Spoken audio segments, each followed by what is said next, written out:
Hola a todos, bienvenidos a Calamares en su tinta. Este espacio, como ustedes ya saben, para que hablemos un poco de historia y de historias, de libros, de personajes raros y curiosos, para que hablemos del pasado, que es una de las mejores formas de entender nuestro presente, de ahondar en sus esquivas raíces y poder asomarnos en esa especie de espejo que es la historia para descifrar y desentrañar los vientos de nuestra propia época. No porque la historia se repita en absoluto. Tengo la obsesión de decir siempre aquí que la historia no se repite jamás, pero a veces se reproduce y de todas maneras el tiempo está sembrado por sus propias trampas y conviene desandar el camino para no caer en ellas, por lo menos todos los días. Y a propósito de eso, se cumple por estos días, estamos en abril del año 2024, una conmemoración en apariencia insignificante y arbitraria en la que me voy a parecer mucho quizás al evocarla al gran Arturo Abella a principios de los años 80 en la televisión colombiana en horario triple A, que decía el buen Arturo Abella en un noticiero que tenía: hoy vamos a hablar de un tema de palpitante actualidad, y se lanzaba a una disertación sobre la guerra de Troya que podía durar varios capítulos, varias salidas de su noticiero. Eran tiempos mucho más felices en los que nos podíamos dar ese lujo de que en un noticiero colombiano el director y el presentador se gastara 3 o 4 jornadas para hablar nada menos y nada más de la guerra de Troya. Yo no voy a ser tan excesivo como Arturo Abella, no tengo ni su talento ni sus arrestos, pero quiero hablar de un episodio que ocurrió en el año 1204, es decir, hace 820 años. Es, pues, una fecha tan caprichosa y tan arbitraria como cualquier otra si uno quiere conmemorarla y si uno quiere darle varias vueltas de tuerca a lo que ocurrió en ese momento. En este caso me refiero a una de las cruzadas. Algunos recordarán aquí que en nuestra primera temporada en Calamares en su tinta yo hablé de una espada que unos arqueólogos habían desenterrado, valga la paradoja, en el mar de Israel. Una espada herrumbrosa, carcomida por el tiempo y por la historia, y que perteneció a un cruzado. Ese objeto me dio pie, me dio el pretexto para hablar del origen de las llamadas cruzadas, es decir, esas empresas místicas, militares, religiosas y políticas, y luego, muy rápido, también económicas, en las que los ejércitos feudales de lo que hoy llamamos Europa, en ese momento la cristiandad occidental, se desplazaron desde su mundo para ir a Tierra Santa, para ir a Palestina, para ir al Mediterráneo oriental, entrando casi siempre por la Anatolia, con el propósito de recuperar los llamados lugares santos, entre ellos y en primerísimo lugar el presunto sepulcro de Jesús, que ya para ese momento y desde hacía unas décadas estaban en poder y posesión del mundo islámico, del califato ya en ese momento de Bagdad. De suerte que era como una guerra cultural y religiosa en la que por distintos motivos que ya voy a señalar aquí muy rápido, los cristianos de Occidente, los cristianos del mundo feudal europeo occidental, salieron en masa en una atropellada romería y con el propósito sublime de salvar el alma, querían recuperar los lugares santos, pero muy rápido esa empresa se volvió sobre todo una empresa política y militar de dominación, de ocupación de un territorio que ya les pertenecía a otros, y era también, como acabo de decir, una guerra santa,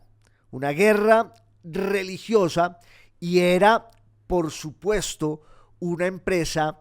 de tipo comercial y mercantil. Entre otras cosas, es allí cuando empieza a surgir de verdad en Europa el espíritu muy tenue todavía e incipiente de la burguesía, de lo que podríamos llamar con muchas comillas una economía burguesa y de mercado. Diríamos que ahí está la semilla también de lo que con el tiempo será el capitalismo moderno, que surge justo cuando los que van a las cruzadas no solo se encuentran con esos lugares místicos teñidos por todo el simbolismo de la fe cristiana, sino también con una serie de rutas comerciales que se proyectan hacia el oriente extremo y que es por donde pasan una gran cantidad de productos que empiezan a inundar la vida comercial, cultural, económica y política de Europa, de esos feudos que habían surgido de forma muy lenta tras la caída del Imperio Romano de Occidente. A veces la historia se tiene que pensar con un cierto esquematismo que es muy útil, pero también muy empobrecedor. Útil porque nos permite ubicarnos en un río incontenible en el que podemos ir situando como unos mojones, unos hitos, para que a partir de la cronología le demos orden y sentido a lo que por lo general no lo tiene. La historia ocurre muchas veces de forma caótica e indescifrable. Es eso que yo decía ahorita, un río torrencial, pero en la medida en que la historia se vuelve reflexión y relato, como decía el grandísimo escritor y novelista y crítico de la literatura argentino en el siglo pasado, don José Bianco, don Pepe Bianco, ficción y reflexión. En la medida en que la historia es ficción y reflexión, y es un relato y es un discurso, pues va ordenando aquello que parecía tan desbordado e incontrolable. Y por eso el esquematismo de la historia resulta muy eficaz y muy útil, porque nos vamos ubicando en el tiempo y vamos estableciendo allí unas señas que nos dejan remontarlo con relativo éxito. Pero ese esquematismo también empobrece el relato y la comprensión de la historia, porque a veces nos quedamos solo en las fechas, en los hitos, en la cronología, y creemos de verdad, de forma un poco supersticiosa, que los hechos son los hechos y que se bastan y se contienen a sí mismos. Y resulta que la historia es lo contrario. La historia es una serie de procesos muy largos que se van sucediendo y también por eso mismo se van antecediendo, de suerte que las fechas son solo como una especie de acuerdo simbólico entre la gente para poder ubicarse en el pasado y que no todo se salga de cauce. Cuando uno abre un libro de historia, un manual de historia europea, de historia occidental, de eso que se llama la historia universal, que no es sino un invento de Occidente para justificar todos sus proyectos de dominación de otros mundos y otros ámbitos. Cuando uno abre un libro cualquiera de historia, verá allí que se dice que el Imperio Romano cayó en el año 476 después de Cristo. Es una fecha, ya digo, muy arbitraria y caprichosa, que claro, se refiere al momento en el cual el último emperador latino de Roma, que se llamaba Rómulo Augustulo, se retira y acepta el hecho cumplido de las invasiones de los pueblos germanos, en particular de los godos, que se van a adueñar de Italia y que de hecho ya eran los dueños de Italia, y entonces ahora el poder no va a estar en manos de los emperadores romanos latinos, sino de unos guerreros que venían del norte y que hablaban unas lenguas más parecidas al alemán y que tenían un sistema religioso, mental, cultural muy distinto, que al final fue incorporándose a la tradición cultural del Mediterráneo, sobre todo en Occidente. Pero ese momento de la historia, en el siglo V de nuestra era, es lo que muchos historiadores señalan como la caída del Imperio Romano y el inicio de la llamada Edad Media, que es un concepto del que vamos a hablar mucho hoy, porque también hay que clavarle no solo muchas comillas, sino muchas notas al margen, muchas notas de pie de página. Hay que ponerle a esa noción muchos asteriscos y una letra menuda para entender de verdad los alcances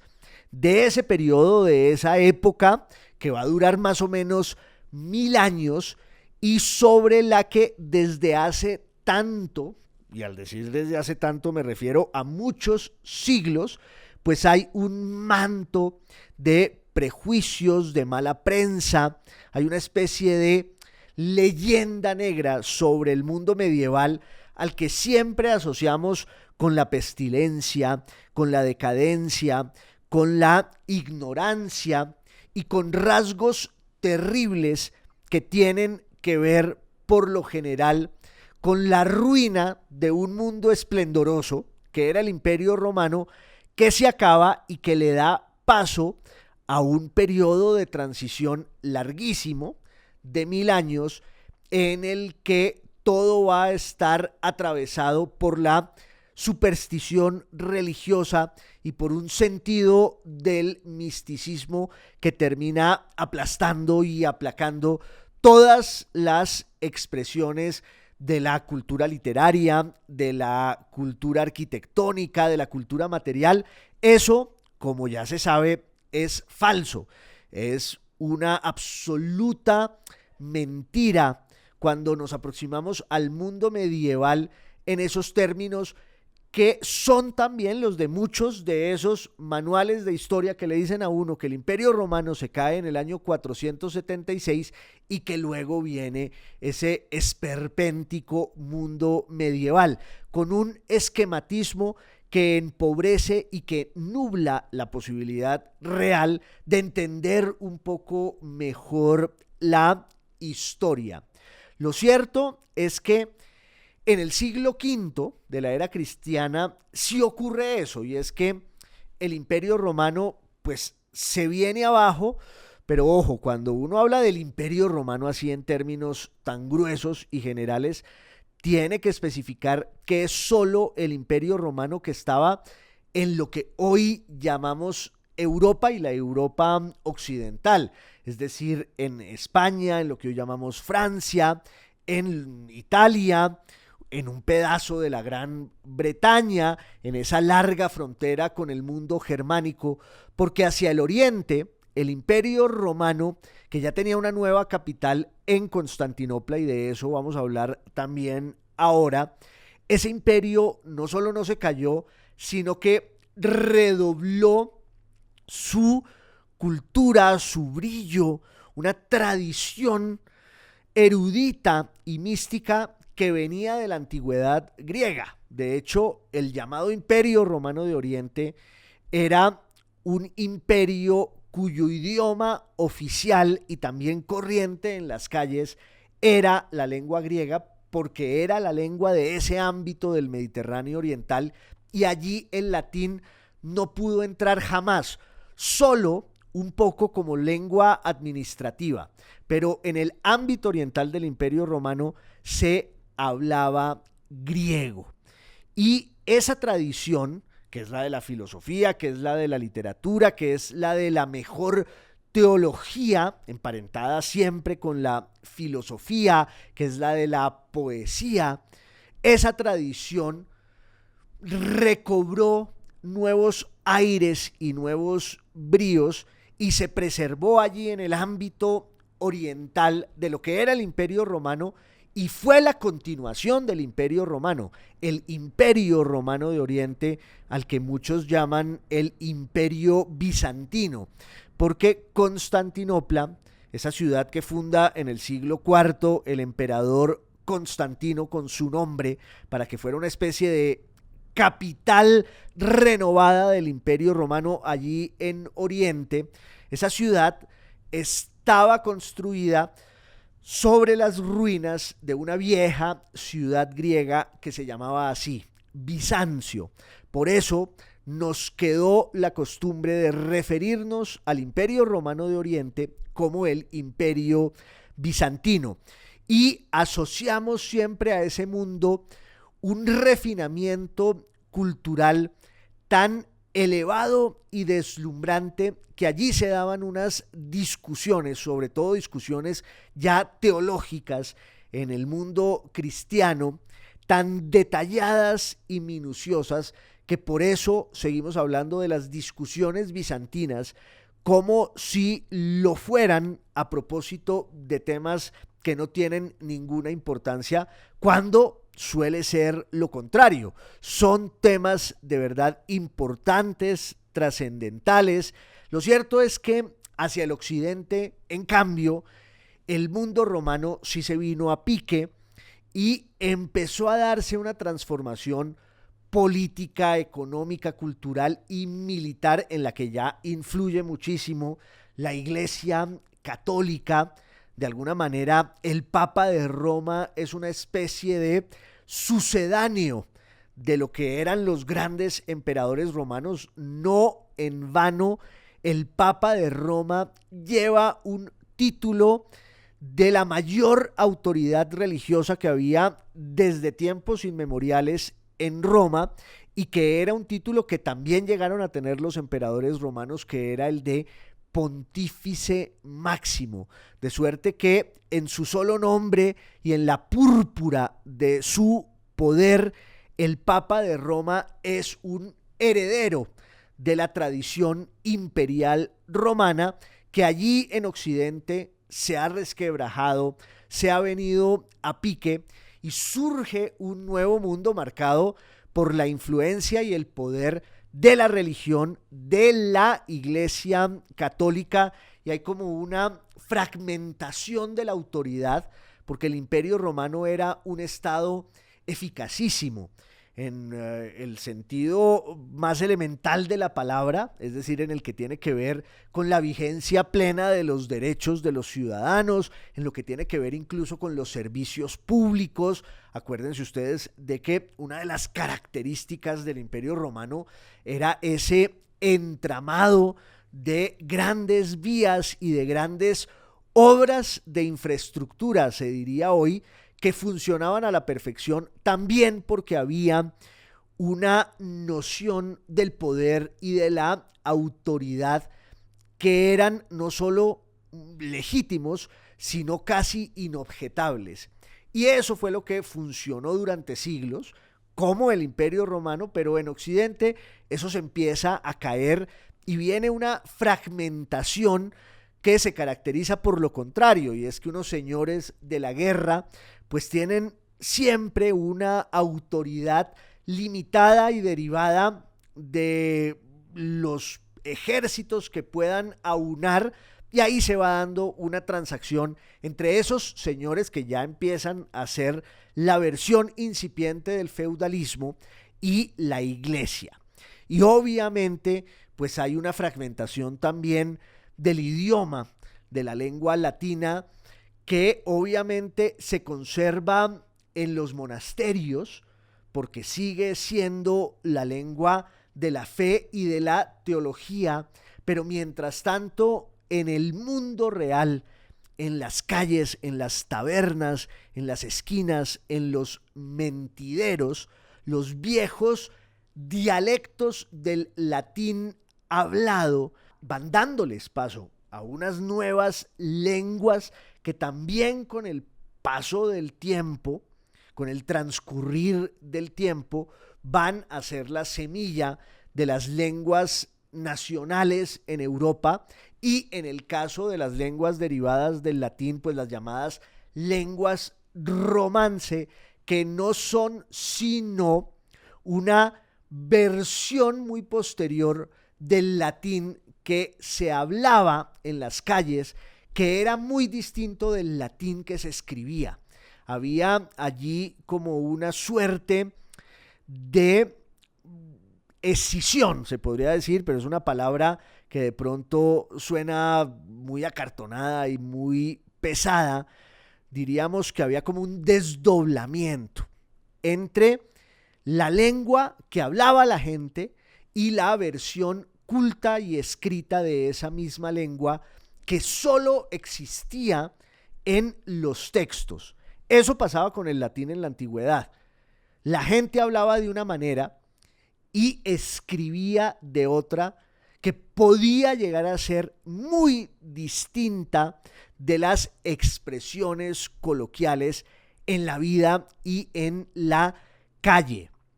Lo que llamamos las lenguas romance, que después van a tener también una expresión escrita y literaria, una expresión literaria que se convertiría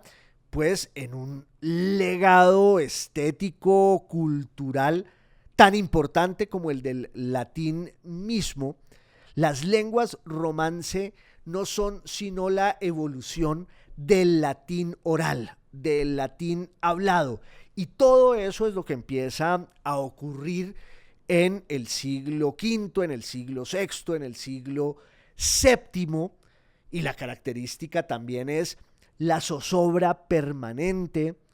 la falta de seguridad y el miedo y el pavor ante la peste, ante el fin del mundo, aunque el fin del mundo no solo era un gran terror, sino también una esperanza, porque el cristianismo había sembrado en sus fieles lo que se llama la vocación escatológica, es decir, la idea promisoria de que el mundo se iba a acabar muy pronto y se iban a cumplir todas las promesas de la resurrección y del evangelio. De suerte que durante la Edad Media la gente vive bajo el signo terrorífico de las plagas, las pestes, los fenómenos naturales, la posibilidad del fin de los tiempos que colma las expectativas de muchos y las invasiones siempre tenebrosas de pueblos que llegan del norte para transformarlo, para cambiarlo todo. Y ese es un poco el panorama que se va recrudeciendo en esos siglos en los que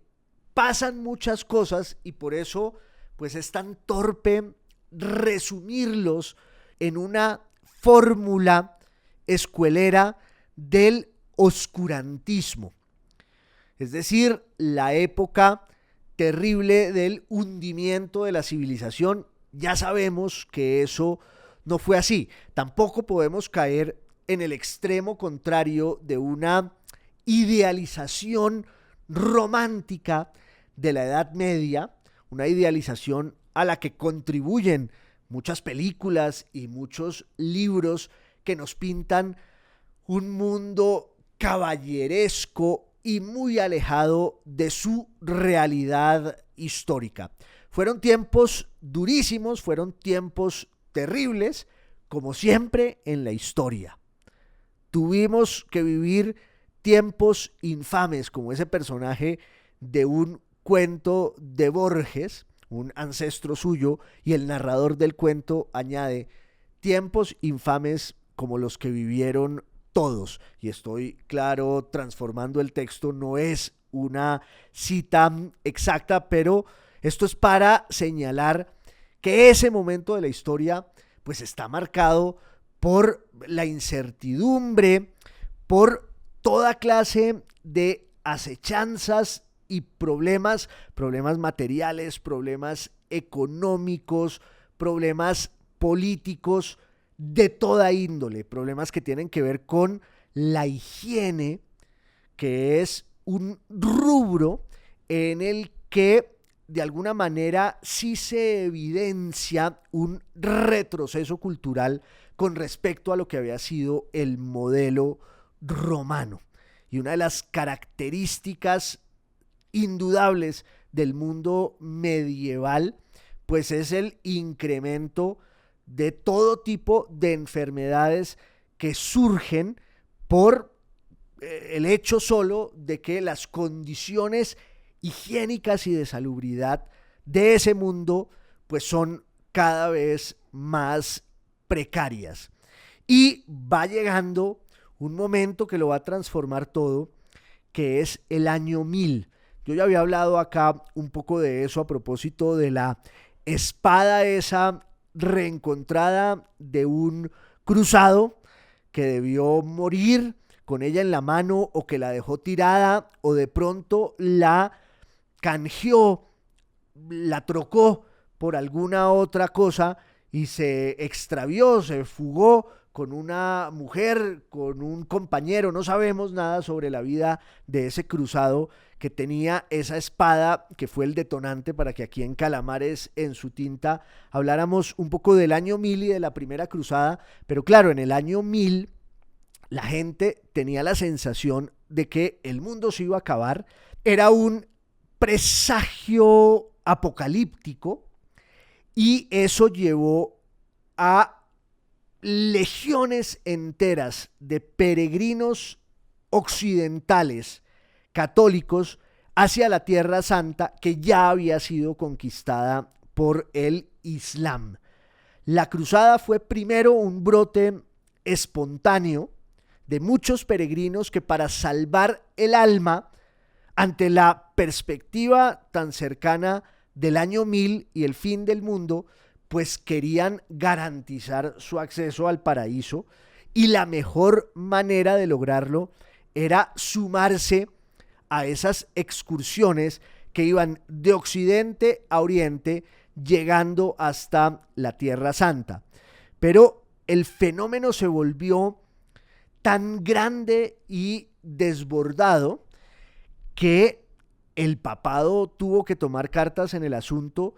y crear toda una estructura militar, política, hasta logística, de hospitales, de hoteles, para que estos peregrinos pues no murieran en el intento. Además, el papado vinculó a los grandes ejércitos feudales y ya en ese momento, en el año 1095, 1096, la cruzada se va a volver una empresa mucho más consistente en la que toda la cristiandad occidental se desplaza al mundo oriental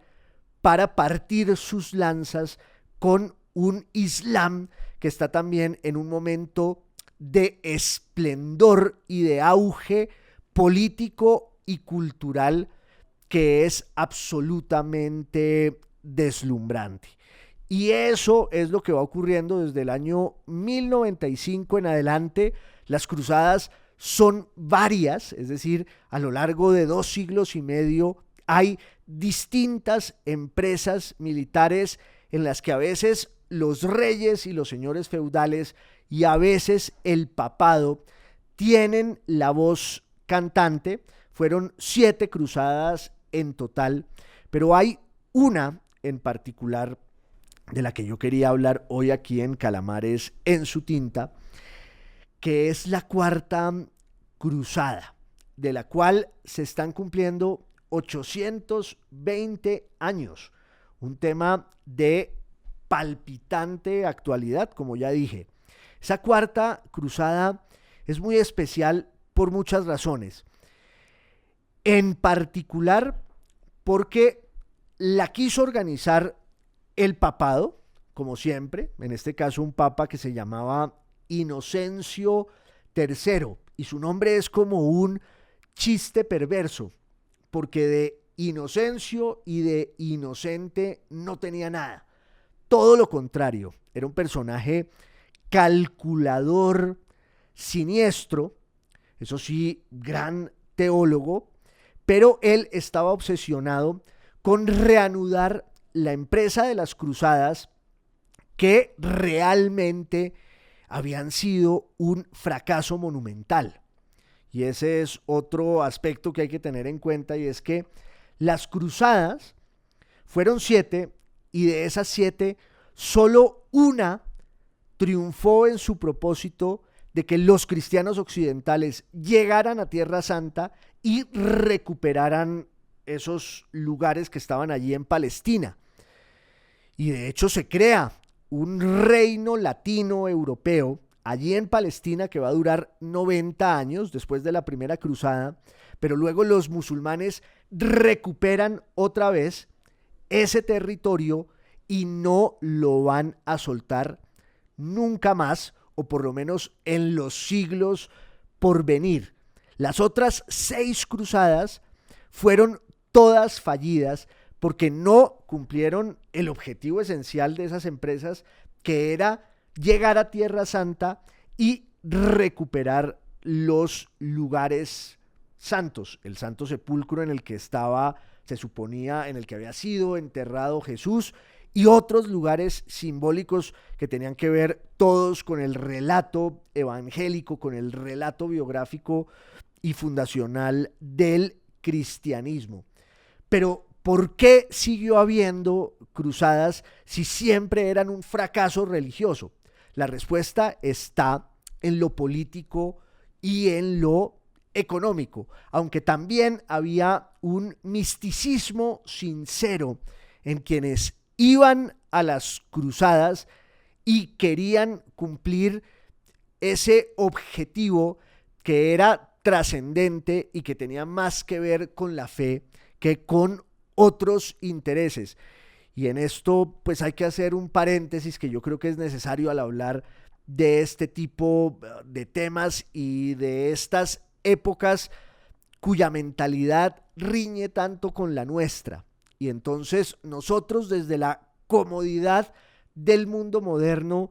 pues tenemos la ligereza de pensar el pasado solo con nuestros prejuicios y con nuestros valores, y lo juzgamos con gran dureza porque nos paramos como en una especie de pedestal que es vano y gratuito, y entonces les exigimos a las gentes del pasado que se comporten como nosotros y que tengan nuestro mismo sistema de valores. Y eso pues es absolutamente absurdo, es estúpido. Entonces no podemos descreer de lo que eran y pensaban y sentían las personas en su mundo. Decía un historiador francés, Lucien Febvre, que la historia es hija de su tiempo y hay que tener el decoro y la honestidad intelectual de aproximarse al pasado con la comprensión, o por lo menos con el intento de comprender cómo vivía y cómo sentía y cómo pensaba la gente en ese momento. De suerte que en las cruzadas había mucho de misticismo, porque ese era un sentimiento real, sincero y poderosísimo. Pero también empieza a haber otros apetitos, otros objetivos, dentro de los cuales los que tienen que ver con el poder económico, con el comercio y con la colonización de las grandes rutas mercantiles, pues son tan determinantes como los sentimientos religiosos. La Cuarta Cruzada ocurre en un momento de crisis económica en la Europa occidental. Ya ha habido 3 cruzadas, una de ellas exitosa y las otras 2 ruinosas y fallidas. Y entonces, en el año 1202, más o menos, el Papa Inocencio III empieza a caldear el ánimo ya de los príncipes, de los reyes, de los guerreros de Occidente, para que se dé otra vez el gran desplazamiento hacia Tierra Santa. Y ninguno de esos caudillos tiene ni los recursos ni las ganas de aceptar la propuesta del Papa, que siempre tenía que ver con la salvación del alma y con toda clase de indulgencias para premiar a quienes se vincularan con las cruzadas. El Papa no logró el favor de los príncipes, de los reyes y de los grandes líderes militares de la Europa occidental, y entonces tiene que acudir a unos personajes que son los venecianos. Venecia es una especie de milagro y de misterio. Enclavada allí la serenísima República Veneciana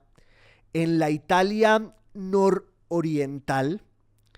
en el mar Adriático, y era en realidad un enjambre de pequeñas islas que se habían ido uniendo para concebir desde el siglo V después de Cristo un refugio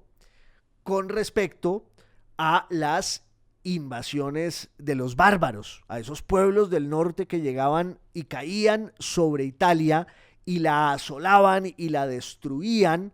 y estaban acabando con todo lo que era pues nada menos y nada más que la sede principal del legado imperial de Roma, que era toda Italia. Y eso se había destruido porque los pueblos del norte, los godos, los lombardos, después los francos, se habían adentrado en ese país y lo habían conquistado. Y entonces hubo como un desplazamiento de habitantes de lo que hoy se llama la Padania, una región histórica del nororiente italiano, que empiezan a penetrar esas islas que están allí y que pues ofician la desembocadura de el río Brenta hacia el mar Adriático.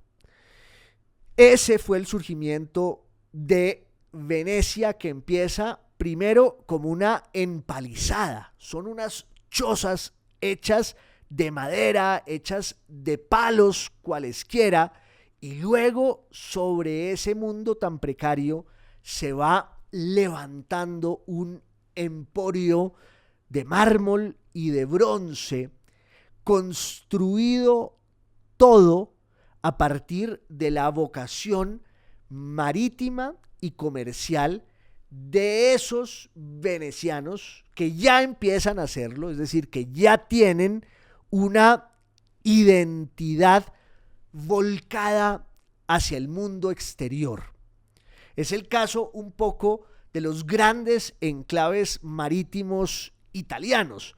que van a ir surgiendo como unas repúblicas que se libran de ese destino de las guerras terribles de dominación de los pueblos del norte y su enfrentamiento allí en Italia con los propios griegos bizantinos, que desde el siglo VI quieren recuperar la península itálica para la dominación griega, y por supuesto el papado, que está tratando de reorganizarlo todo, y es una empresa complicadísima. Pero en Italia fueron surgiendo unos poderes marítimos en torno al comercio que van a establecer un nuevo modelo de sociedad. Pasó, por ejemplo, en lo que luego sería Génova, pasó en Amalfi, ahí en la Campania, y pasó sin lugar a dudas allí en Venecia. Los venecianos eran unos ases, unos tigres del comercio y del mar. Desde el siglo VII, desde el siglo VIII, ya empiezan a proyectar su identidad, primero en todo el Adriático, luego en el Mediterráneo, y luego allí donde haya con quienes establecer vínculos mercantiles. La verdadera obsesión de los venecianos era la riqueza, porque la riqueza para ellos era una forma de supervivencia y era una estrategia defensiva, que claro, necesitaba la consagración también de unos valores culturales vinculados, por supuesto, con la tradición cristiana y con la tradición católica. Piensen ustedes que entre el siglo IX y el siglo X, unos comerciantes venecianos logran comprar en Egipto, en Alejandría,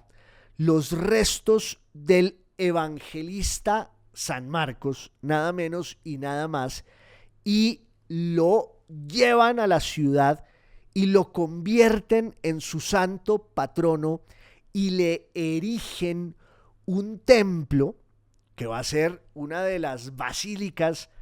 más descomunales y hermosas y desmesuradas del mundo católico, del mundo italiano, del mundo medieval. Pero cuando uno piensa en esa basílica de San Marcos, que surge allí en el siglo X, en el siglo XI,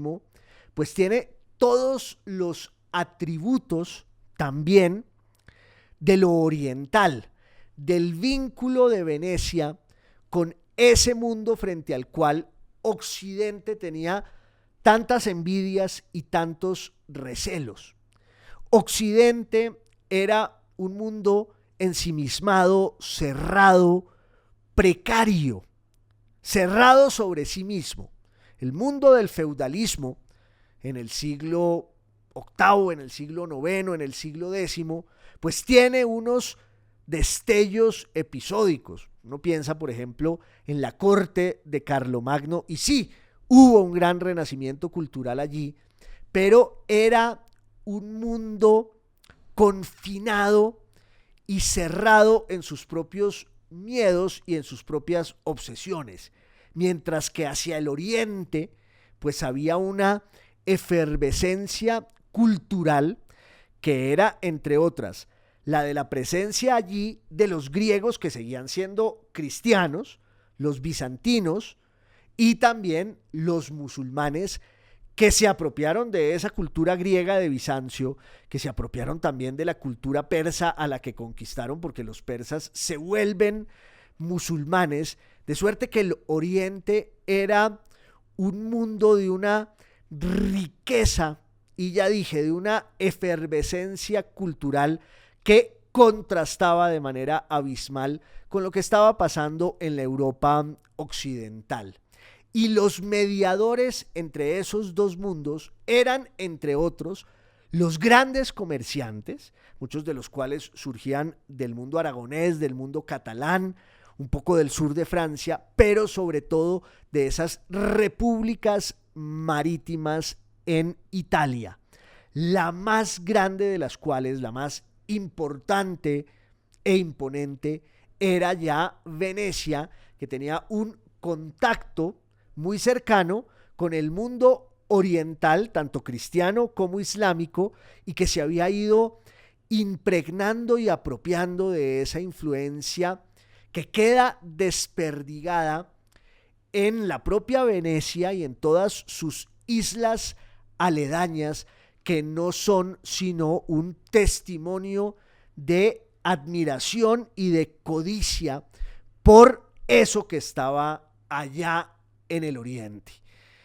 Y entonces los venecianos pues han consolidado un gran poder económico, un enorme capital que les da prestigio, que les da poder político, tienen una gran flota, estamos hablando ya del siglo XI, el siglo XII, y ese es el contexto un poco de la Cuarta Cruzada, de la cual se están cumpliendo 820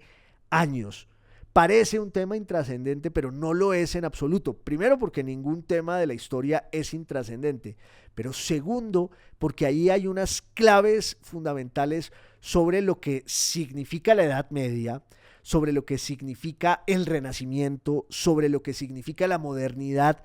sobre lo que significa el mundo en el que vivimos aún hoy. Pensé que me iba a alcanzar esta salida para hablar de este tema desde el principio hasta el final, pero veo aquí el reloj que siempre me ponen y se nos ha escapado de las manos una vez más el tiempo, como decía un poeta latino, y por eso los espero en la próxima salida, en lo que será la segunda parte de esta conmemoración de la Cuarta Cruzada, que para mí es de verdad una de las claves esenciales para que entendamos y pensemos y repensemos todo eso de lo que acabo de hablar aquí. El mundo medieval, el mundo moderno y el mundo en el que estamos. Esto es Calamares en su tinta. Ustedes saben que es podcast, es video podcast y es radio. Y les mando a todos un abrazo muy especial. Gracias por su compañía. Boombox.